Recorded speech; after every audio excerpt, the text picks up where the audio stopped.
اس وقت جو میڈیا اتنی خاص نہیں تھی، 2-3 چینل تھے، انہوں نے جو ہے وہ انتہائی زور لگایا، شور مچایا کہ عافیہ صدیقی جو ہے وہ کہا گئی، وہ کس نے اس کو جو ہے وہ اغوا کیا. لیکن سب نے اس وقت 2003 میں سب نے اللہ تعلقی کا اظہار کر دیا کہ ہمیں جو ہے وہ کوئی پتہ نہیں. اس وقت عافیہ صدیقی کی عمر جو ہے وہ 30 سال تھی، اور اس وقت جو ہے وہ اس کی والدہ صاحبہ جو تھی، اس کے علاوہ اس کی بہن جو تھی، اس کو دھمکیاں دی جا رہی تھی کہ آپ جو ہے وہ چپ رہے، آپ جو ہے وہ کوئی آواز نہ اٹھائے.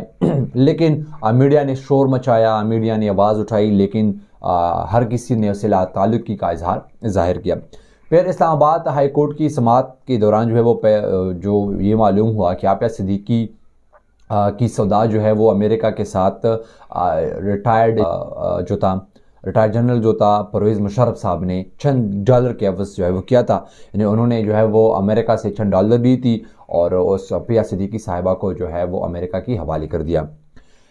اس کے بعد عالمی اداروں نے یہ دعویٰ کیا کہ افغانستان کی بگرام جیل میں قیدی نمبر 650 عافیہ صدیقی ہے.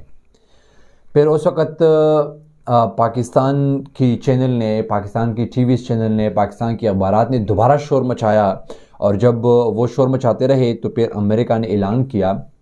یعنی یہ مین ٹائم تھا جس وقت عافیہ صدیقی کو رہا کیا جا سکتا تھا، لیکن ڈکٹیٹر کا زمانہ تھا. مشرف صاحب ڈکٹیٹر تھے، یعنی سب کے سب جو ہے مشرف صاحب کے پاس تھے، لیکن انہوں نے کچھ نہیں کیا، کیونکہ اسلام آباد ہائی کورٹ کی سماعت کی بات کی جائے تو اس کی مطابق مشرف صاحب نے ڈالر لی ہوئی تھی امریکہ سے، تو پھر وہ بات نہیں کر سکتے کیونکہ وہ تو امریکہ کے غلام ہو چکے ہیں. پھر امریکہ نے اعلان کیا کہ عافیہ صدیقی کو ہم نے 27 جولائی 2008 کو گرفتار کیا ہے. یعنی 2003 کو اغوا ہوئی، 2008 کو امریکہ نے اس کو گرفتار کیا ہے. ابھی وہ نیو یارک جیل میں ہیں جس پر دہشت گردی کا مقدمہ چل رہا ہے. اس وقت جیل میں عافیہ صدیقی پر تشدد جو ہے وہ کے ساتھ ساتھ گولیاں بھی چلی، جس سے وہ انتہائی زخمی ہوئی. یعنی اس کی جیل میں اس پر تشدد ہوئی، ان پر گولیاں چلی. پھر یہ بہانہ بنائے ان لوگوں نے کہ انہیں وہاں کے جو جیل اہلکار تھا اس سے بندوق چھیننے کی کوشش کی، جس کی جوابی کارروائی میں عافیہ صدیقی پر فائرنگ بھی، وہ بے ہوش ہو گئی. اس کے بعد جو ہے وہ 23 ستمبر 2010 میں نیو یارک عدالت نے ڈاکٹر عافیہ صدیقی کو 86 سال قید کی سزا سنا دی. اب دیکھیے ذرا اور غور سے سنیے. یہ وہی امریکہ ہے جس کی مثالیں ہم ابھی بھی دیتے ہیں کہ وہاں انصاف ہے. یہ وہی امریکہ ہے جس کی مثالیں ہم ابھی بھی پاکستان میں دیتے ہیں کہ امریکہ میں انصاف ہے. وہاں لڑکیوں کو حقوق دی جاتی ہے، وہاں عورتوں کو اپنی برابر کی حقوق دی جاتی ہے. یعنی اب ہم جب بھی عورتوں کی حقوق کے بارے میں بات کرتے ہیں، ہم جب بھی انصاف کے والے سے بات کرتے ہیں، تو ہم سیدھا امریکہ کے مثال دیتے ہیں کہ امریکہ میں بھی ایسا ہے. لیکن یہ وہی امریکہ ہے جنہوں نے بے گناہ عافیہ صدیقی کو 86 سال قید کی سزا سنا دی، جو ظلم کی انتہا تھی، جو نہیں ہونا چاہیے تھا. 2013 میں عافیہ صدیقی پر فوجی جو جیل تھا یا فوجی جو قید تھا ان کے اندر حملہ ہوا. یہ دیکھیے، یہ ظلم دیکھیے. زخمی ہوئی، بعد میں زخمی ہوئی، 2 دن وہ بے ہوش رہی. اس کو طبی امداد نہیں دی جا رہی تھی. بعد میں وکلاء کے کہنے پر اس کو طبی امداد جو ہے وہ دی گئی.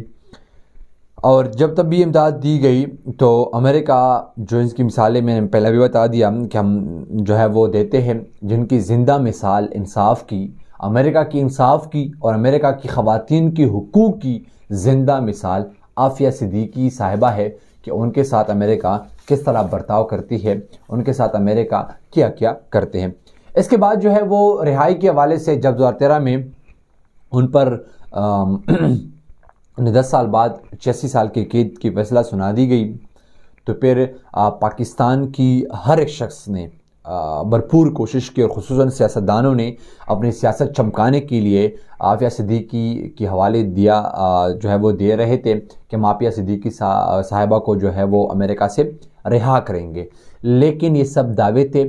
پاکستان تحریک انصاف نے جو ہے وہ وعدہ کیا تھا، پاکستان مسلم لیگ نون نے وعدہ کیا تھا، پاکستان پیپلز پارٹی نے وعدہ کیا تھا، یہ سب نے وعدے کیے، لیکن ان میں جو ہے وہ سب سے اہم کردار اور میرے خیال میں جماعت اسلامی والے جو ہے وہ ادا کرتے رہے، اور ابھی بھی جو ہے وہ عافیہ صدیقی کی رہائی کے حوالے سے جو ہے وہ محنت کر رہے ہیں۔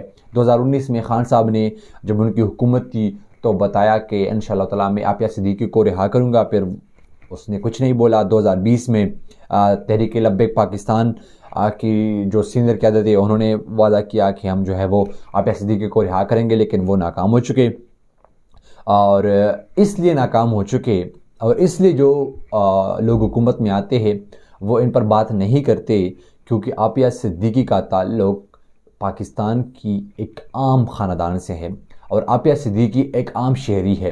سوچئے اگر عافیہ صدیقی ایک جرنیل کی بیٹی ہوتی، اگر عافیہ صدیقی ایک بیوروکریٹ کی بیٹی ہوتی، اگر عافیہ صدیقی ایک سیاستدان کی بیٹی ہوتی، اگر عافیہ صدیقی ایک سردار کی بیٹی ہوتی، اگر عافیہ صدیقی ایک خان کی بیٹی ہوتی، اگر عافیہ صدیقی ایک نواب کی بیٹی ہوتی، تو کیا اس کے ساتھ ایسا ہوتا؟ ہم سوچ بھی نہیں سکتے کہ پھر عافیہ صدیقی کے ساتھ ایسا ہوتا، بالکل نہیں ہوتا۔ اس لیے یہ سب لوگ خاموش ہے کہ عافیہ صدیقی ایک عام سی پاکستانی ہے، لیکن ان کی نظروں میں جو ہمارے بڑے بڑے بیوروکریٹ ہے، جو ہمارے بڑے بڑے سیاستدان ہے، جو ہمارے بڑے بڑے ادارے ہیں، ان کی نظر میں وہ عام سی پاکستانی شہری ہے، لیکن وہ عام سی نہیں ہے۔ 300 سال کی تاریخ میں عافیہ صدیقی سے ٹیلنٹڈ کوئی لڑکی نہیں ہے، اور نہ ابھی 300 سال میں آئی ہے۔ سوچئے اگر یہ پاکستان میں ہوتی تو پاکستان کے لیے کیا کچھ کر جاتی، لیکن یہ سب جو ہے وہ امریکہ کی سازشیں ہے، اور یہ سب جو ہے وہ پاکستان میں شروع سے وہ ہوتے ہیں جو امریکہ چاہتی ہے۔ اس کے بعد جو ہے وہ سینیٹر مشتاق احمد غنی صاحب، جنہوں نے واقعی انتہائی محنت کی اس کے اوپر، انتہائی اسٹرگل کی، اور وہ امریکہ جو ہے وہ پہنچ چکے ہیں عافیہ صدیقی کی رہائی کے حوالے سے۔ وہ امریکہ میں ابھی بھی موجود ہے۔